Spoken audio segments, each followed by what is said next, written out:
All right, I think we'll go ahead and get started since it's 2 o'clock, and we have 1 hour to cover a lot of information. So you want to go to the next slide, Jamie? Okay, so before we get started, I just want to remind everyone that this event is being recorded. Feel free to change your name if you want to be anonymous, and to leave your camera off. Whatever's most comfortable for you is fine. And next slide. All right.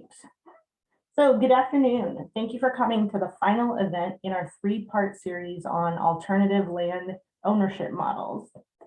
Thank you to our 2 NAL Ag Law partners for providing expertise and moderation during the first 2 speaking events. Our partners are the National Agricultural Law Center, which is part of the University of Arkansas system, and the Center for Ag and Food Systems at the Vermont Law School. Today, we will highlight legal resources and tools related to the topics we covered in the first 2 events. Those are on land access and alternative uses of ag land and and we will also cover agricultural credit.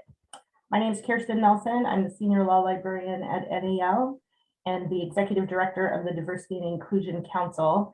I will be joined by Jamie Flood, who is NAL's Outreach Coordinator and Wikipedian in residence.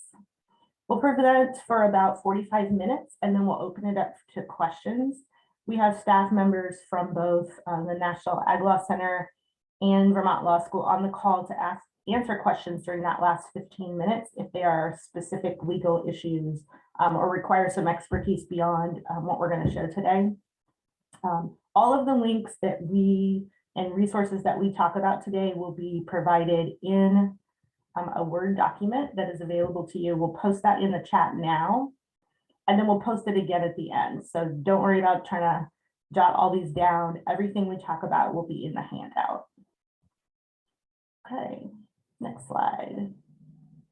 So I want to quickly just review the first 2 events in our series in case you couldn't attend or you were at one and not the other. I want to talk a little bit about what those were about, because most of the resources we share today are going to be based on the information that was shared in the event 1 and 2. So the first event was transitional lands from farm to forest, and that examined how forestry and foresters work to help families maintain their land and make it prosperous. We heard from Alex Harvey, founder of Legacy Land Management LLC. Mr. Harvey gave an overview of heirs property and Black land loss. He highlighted that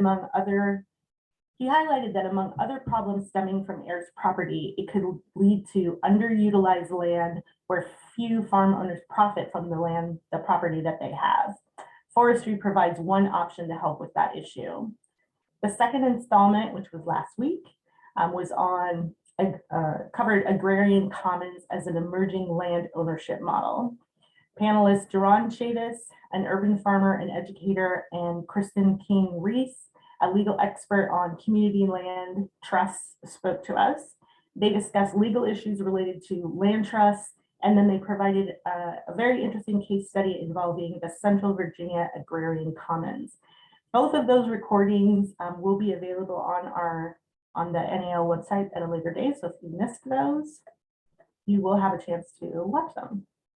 All right, next slide, Jamie.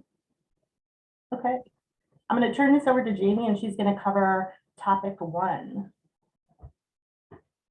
Hi, thanks for being here. There are multiple ways to access land outside of the traditional buy and sell model. I'm going to highlight 3 options: collaborative farming, forestry and conservation easements, and land trusts. Farming collaboratively allows farmers to pool resources and work together for mutual benefit. It requires cooperation, compromise, and trust. As you'll see in just a moment, there are multiple ways to go about doing this, such as informal arrangement, incubator farms, and cooperatives. Just a brief note, a cooperative is a legal entity formed under state law that is owned and controlled by its members. Farms can benefit from a cooperative or collaborative model because it allows producers to share processing and distribution costs, and different models provide different benefits, though similar. We would first like to share the Farmland Access Legal Toolkit, which is from the Center for Agriculture and Food Systems at Vermont Law School and one of our NAL AgLaw partners. Land access and farm transfer are two of the most important issues that farmers face. The goal of the Farmland Access Legal Toolkit is to provide a helpful resource for farmers who need land to farm and for farmers who want to transition their land to another farmer. As part of their estate planning, or for another reason, if they just don't want to farm anymore or something like that, or they're too old. This resource is designed so that farmers can be better prepared to talk to an attorney about their individual situation. An improved understanding of the legal options described in this toolkit can help farmers create realistic farm transfer or acquisition goals and plans before consulting with an attorney. This makes your time with an attorney more efficient and is more likely to lead to a positive outcome for farmers and be less expensive because most lawyers do charge by the hour. In the end, there is no substitute for personalized legal help from an attorney who understands you, your farm, your family, and your goals. As a note, this toolkit does offer resources in both English and Spanish, and it covers a wide variety of topics. The tool does have multiple sections and highlights a variety of ways to access land. The section on collaborative farming discusses the various types of collaborations, their pros and cons, leasing information, and other resources.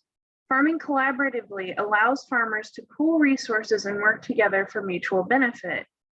As I mentioned earlier, it requires cooperation, compromise, and trust between those involved. There are multiple types of collaborations, including incubator farms, LLCs, leasing, informal arrangement, and cooperatives. As I mentioned earlier, cooperative is a legal entity and farmers benefit from this model because it allows them to pool resources and share processing and distribution costs.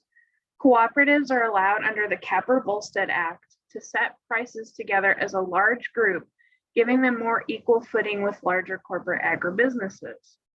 While produce cooperatives are most common, production cooperatives are most common, so larger farmers.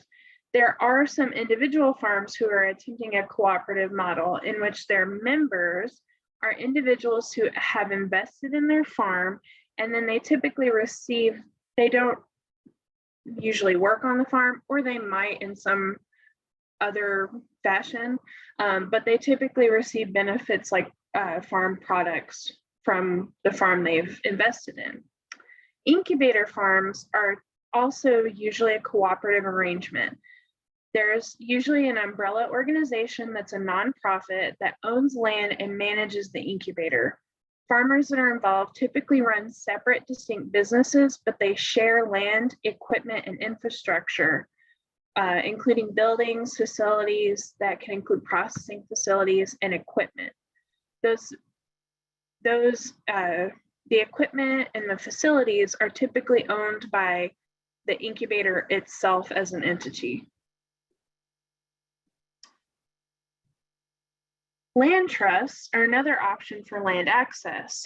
They are generally nonprofit charitable organizations that own and manage land or certain property interests attached to the land. They're also usually tax exempt and organized under a 501c3 or a 501c2. In terms of conservation, land trusts purchase or accept land donations or easements on land in order to limit development, preserve wildlife habitat, farmland, forest, or open space. So that land could have been used for a variety of reasons, and now it's being preserved for whatever that reason was. They work cooperatively with landowners and to conserve land and ensure protection of the land. They focus on that focus can also be on most people will think about water quality, natural habitat, and sometimes it can even be scenic views, forest, and even some for recreational use. On the other hand, community land trusts own and manage land for a number of different purposes that can include affordable housing, parks and playgrounds, community garden, and open space. They offer green space and growing space to residents, as by growing space I mean gardening, and affordable housing and commercial rent for local infrastructure. CAFS offers a land trust guide that outlines the different types of trust, as well as examples of each kind. As I mentioned previously, it includes pros and cons of trust and offers various examples, including a spotlight on agrarian trusts, Agrarian Commons, which I'll talk more about in just a second. CAFS also has a guide for creating an Agrarian Commons, which includes bylaws and some of the unique aspects of Agrarian Commons. They are currently working to add sections on agricultural lease terms and nonprofit membership requirements for each state. The Agrarian Commons is a newer model of land stewardship and access that allows for community ownership of farmland. Agrarian Commons is in partnership with the nonprofit Agrarian Trust, which has established 12 Agrarian Commons across 10 US states. Their mission is to support land access for the next generation of farmers. By doing this, they help remove barriers to land access, they provide fair value and long-term conservation for landowners, and they advocate for land access for all.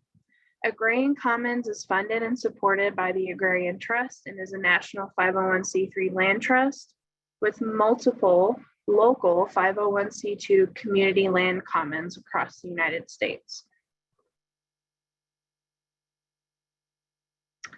The National Agricultural Law Center, our other partner, offers research and multiple publications related to cooperatives. They have multiple reading rooms.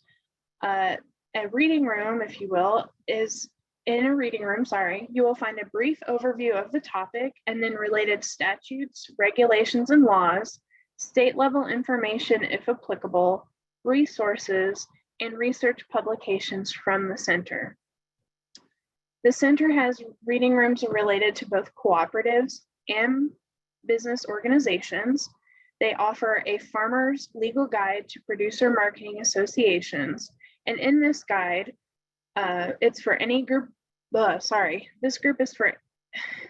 guide is for any group of farmers looking to work together, from banding together to supply markets to those wishing to collaborate for the purpose of building processing facilities. This is a book, it is free, and it's focused on legal issues and covers business fundamentals and marketing issues. If you go to their website, you can download the entire publication. They also offer a guide for agricultural cooperative directors that covers legal duties, legal issues, and best practices for effectively serving a cooperative organization while avoiding legal liability. There are also articles on state-by-state information regarding forms and filing for business organizations, as well as operating agreement considerations. It's really a one-stop shop to help build your business model. Forestry and conservation easements offer an alternative use for land. To individuals who no longer wish to farm or can't use the land, often you will have families who live in one state and own land in another, or inherit land in another state and aren't able to do much with it because they're not there directly to work the land or something similar. Forestry and conservation easements can create passive income, and they're also a means to utilize unused land in a more productive way and to hopefully help cover some of the taxes that can be associated with land ownership. Proper management of land, including engaging with a forestry consultant, which is what we learned from Alex, and utilizing programs like the Sustainable Forestry and African American Land Retention Network.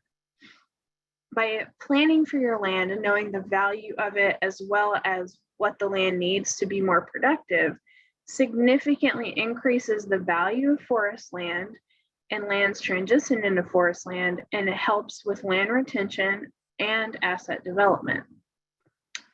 Conservation easements are voluntary legal agreements that restrict the development of land to fulfill conservation values. Easements happen when a landowner sells or donates the conservation easement to a land trust or a government agency. To qualify for the federal tax benefit associated with this donation, it must be permanent. So you can't get your land back once it's been placed into an easement. Or you can't change what the land is for. My apologies. You can't change what the land is for once you've entered into the easement agreement. Affirmative agricultural easements are voluntary legal agreements that restrict land use to only agriculture. So this land cannot be used for anything else once it's been placed in the agricultural easement. Once placed in the easement, the value is lowered because it's no longer available to development companies.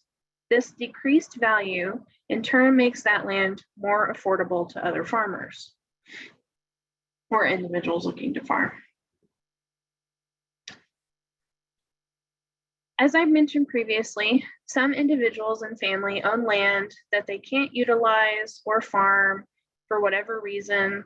And so in topic 2, we want to discuss alternative use options, including recreation, hunting, agritourism, grazing, livestock, and energy development. I realize that those are a lot of options, and we are going to group them together a bit. Along with forestry and conservation, there are other ways to utilize land in order to keep it in the family and turning a passive income.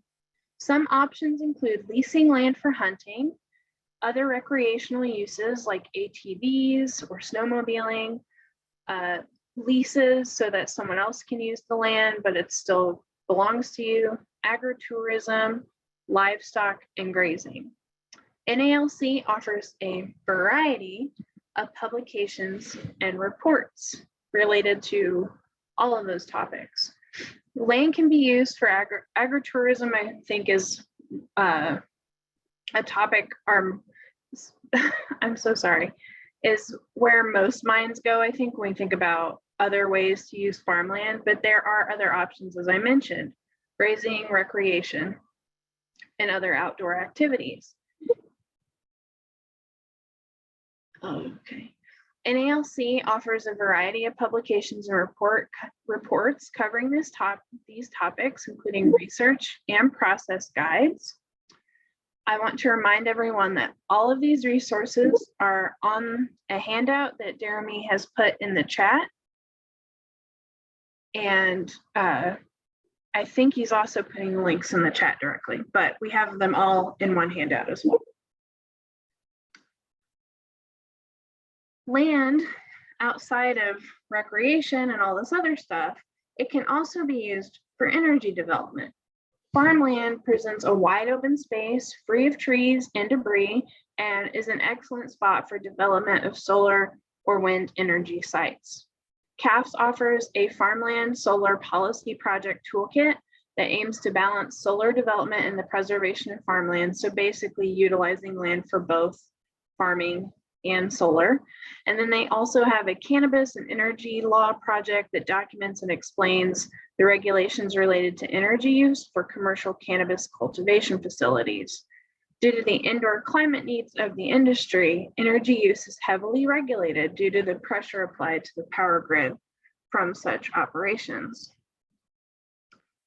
NALC has a wind energy leasing handbook that again is a step-by-step guide to creating a wind energy lease on your land. And then they also have a publication around solar energy agreements and placing those on your land as well. And now I will turn it back over to Kirstin. Okay, thank you, Jamie. Okay, so topic 3 is agricultural finance and credit, which I know everyone is always really excited to hear about. The 3 main sources of ag credit are commercial banks, the farm credit system, and the farm service agency. And we'll talk a little bit about each of them.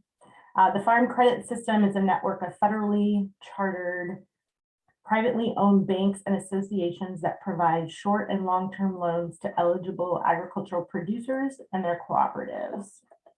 The Farm Credit System was created in the early 1900s to provide a permanent, reliable source of credit to U.S. agriculture. Many lenders had avoided farm loans due to the inherent risks of agriculture. Since that time, the law has been amended many times, specifically in 71, and then again in 1987, under the Agricultural Credit Act of 1987. The Farm Credit System, or FCS, is a network. Oh, I just said that. So can you advance the slide, Jamie? We're going to watch a quick video. You can start it. Oh, I can't hear the sound, Jamie.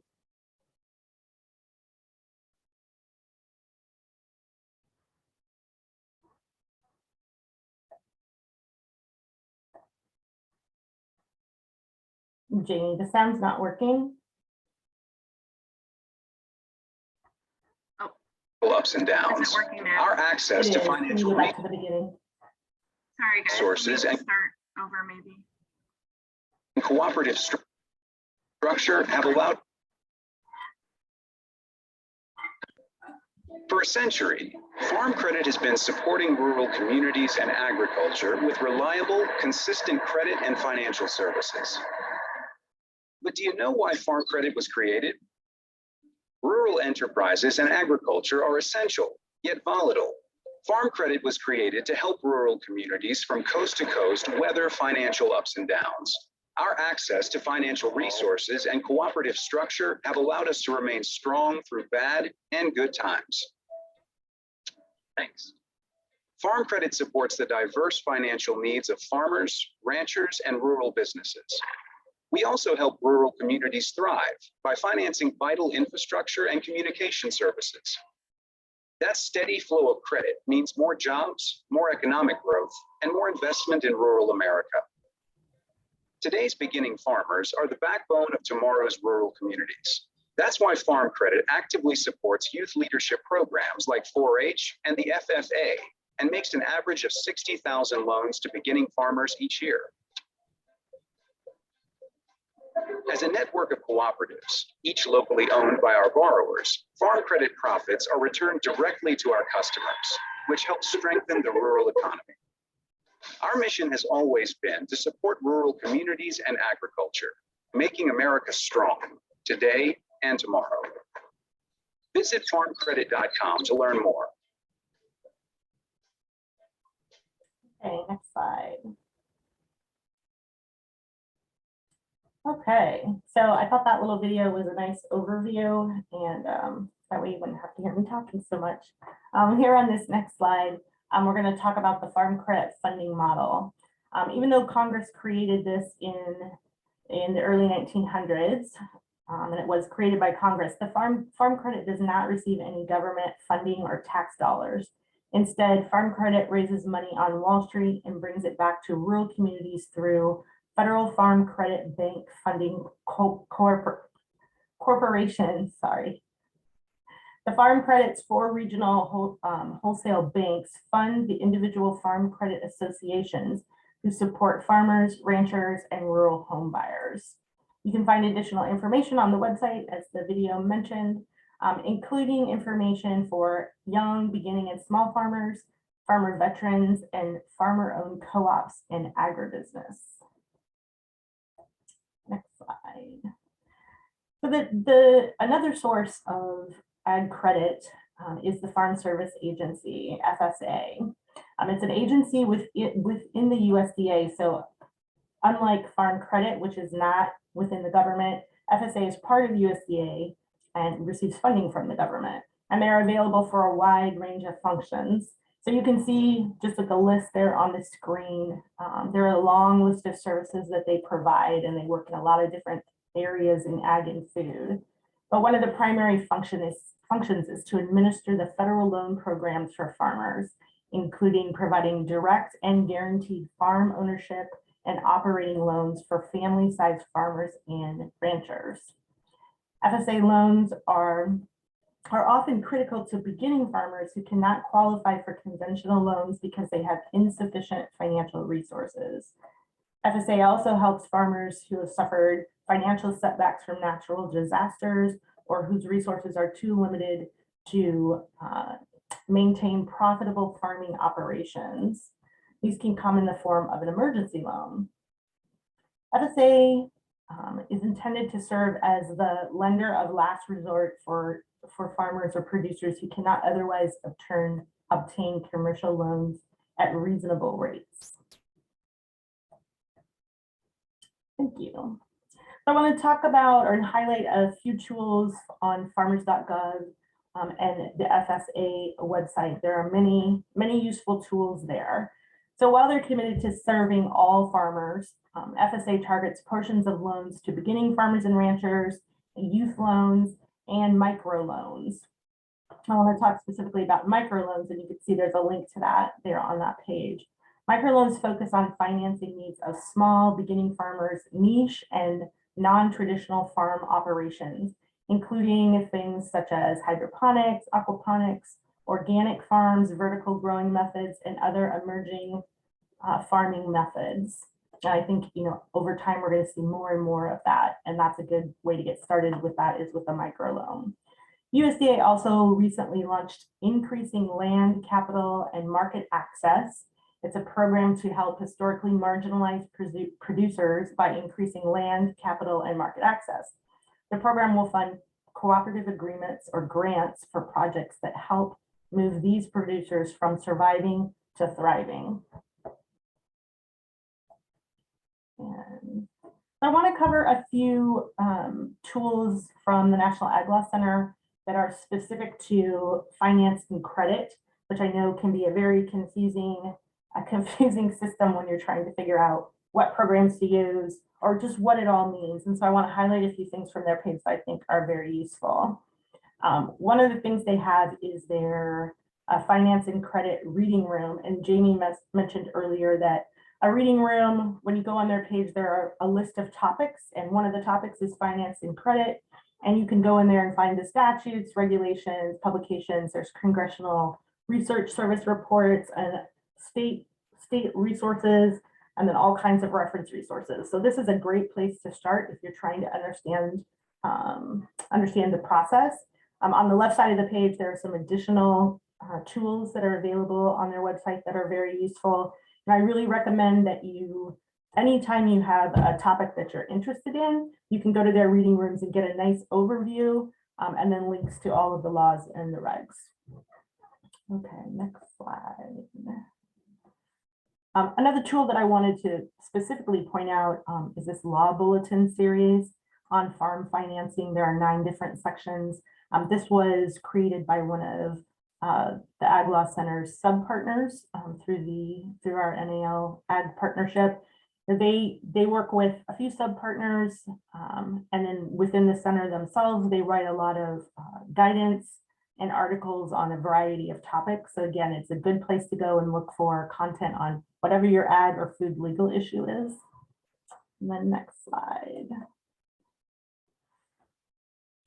I also want to point out the Agricultural Law Bibliography on NALC's site. The bibliography is updated quarterly and is organized into 48 legal, agricultural, and food legal subject categories. It contains citations or links to full text articles where they are available from law journals, law reviews, legal periodicals that publish articles, comments, notes, and developments on agriculture and food law. So again, you can search that by topic and find law review articles or legal articles on your topic. And you can see there they have finance and credit, bankruptcy, farm loan programs. You can go in and read the latest writings on those particular topics. Okay, next question. Oh, you're already to the next slide.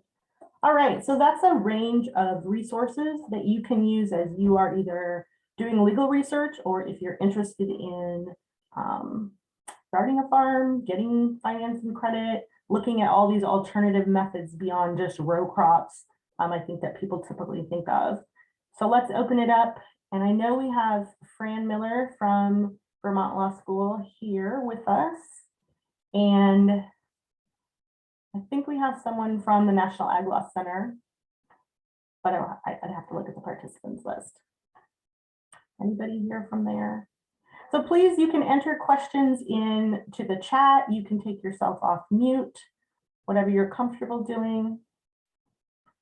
And we'll also have Jeremy post that Word document again with all the links to resources we shared here today. Any questions?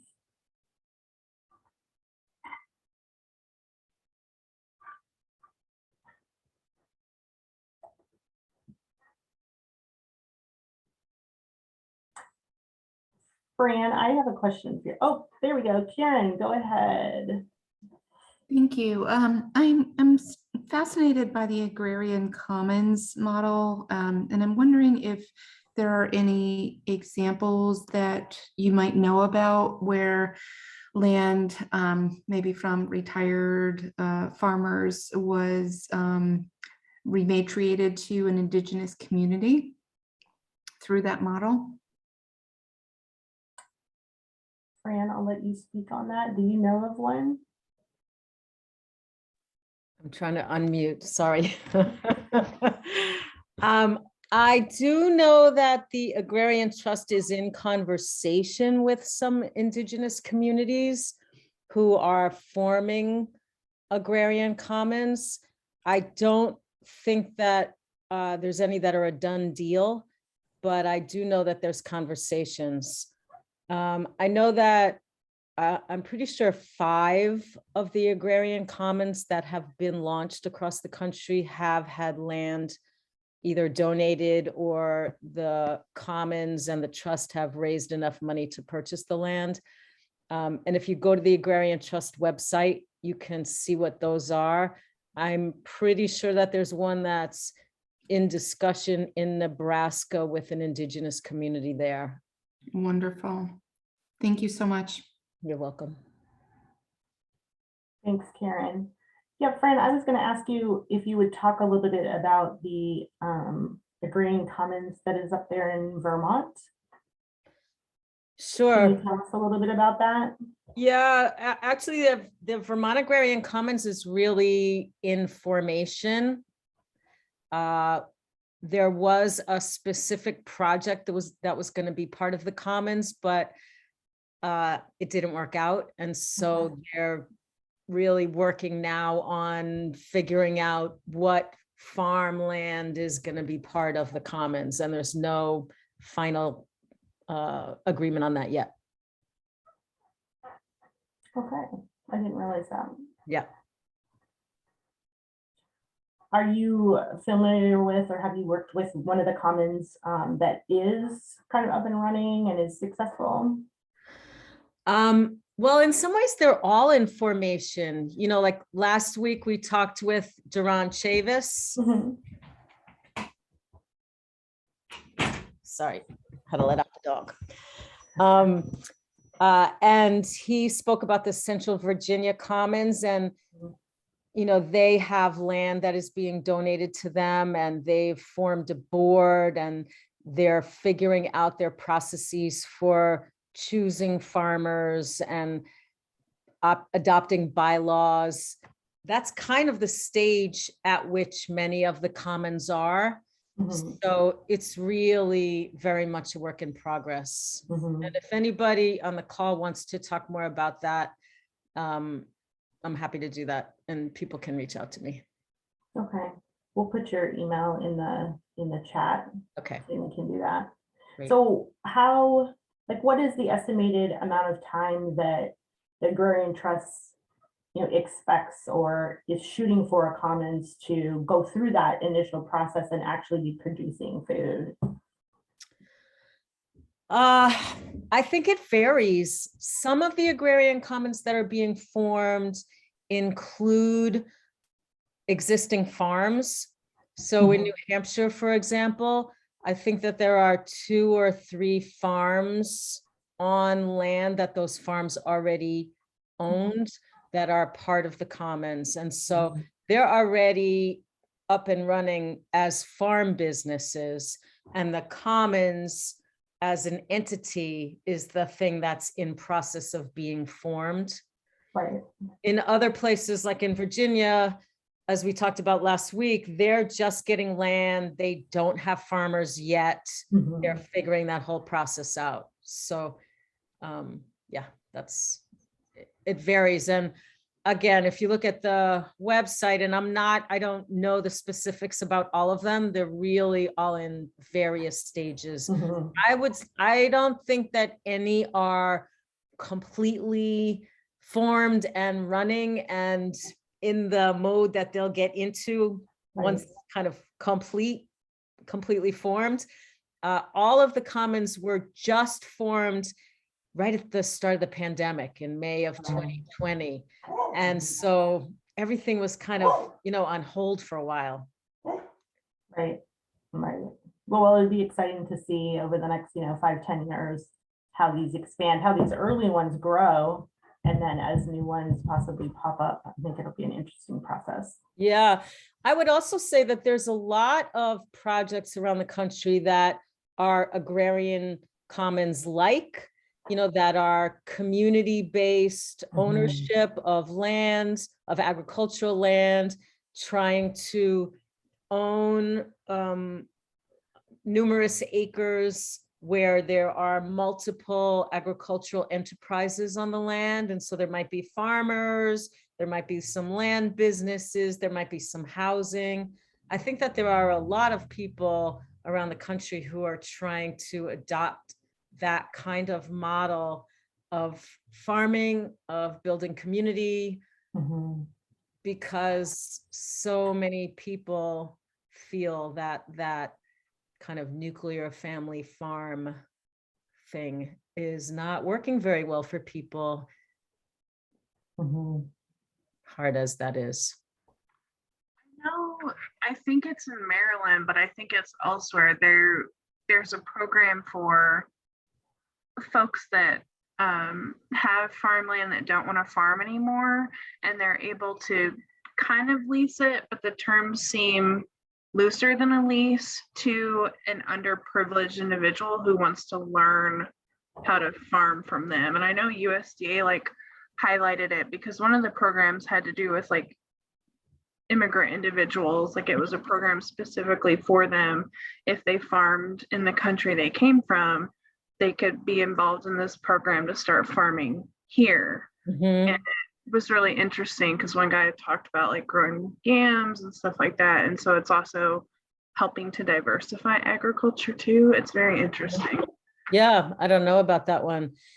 There are, so many new Americans in our country who come from farming backgrounds. And there's a lot of Black and brown people in our country who come from farming backgrounds too. And white people, there's just, so many of us, our histories are in farming, given how that used to be the main occupation, the main way people got through. And I think that people are starting to kind of come back to that in some ways. But the new American, the immigrant population, there's a lot of programs. There's a program in Vermont called the Association of Africans Living in Vermont. And it's kind of an incubator program. So there's a nonprofit that runs it. People have access to 1/4 acre of land to grow. It's both sustenance for their own families, but also there's some common market type of opportunities. Because I think that's one of the things too that's made land access difficult is the competition with land for development. Absolutely. Especially now, post-pandemic, when a lot of city dwellers are wanting to move out to the country. There's a lot of remote work. I know here in Vermont and in a lot of other places, second home buyers are buying up a lot of property, and it's making it very difficult for people who live here and who want to farm to hold on to or buy farmland. It's becoming very inaccessible. And it is the #1 barrier to young farmers is land access. Right. I Right. think that's happening in like Montana too and other places. Yep, and as somebody in the chat just said, the financialization of farmland. So Bill Gates is like the #1 landowner in America. Yeah. And TIAA CREF and other pension funds own tremendous amounts of farmland. One of the problems there is that their interest is in profit and making money off the land. And so they don't have a lot of interest in incentivizing good farming practices. Mhm. So it makes it difficult for people who want to do that. Yeah, Danielle mentioned too, water issues, buying land for water rights. That's another, especially out west. Yeah.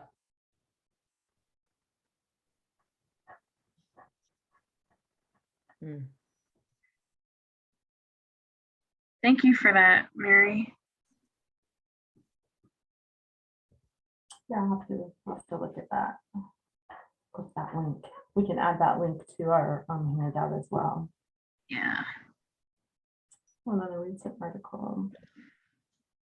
Yeah, that land access issue, we're going to continue to hear about that more and more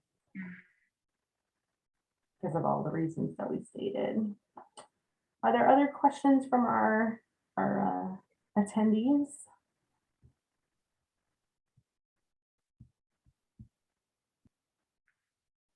Well, certainly if questions come up after the session, as you know, NAL is open to the public and we serve the public.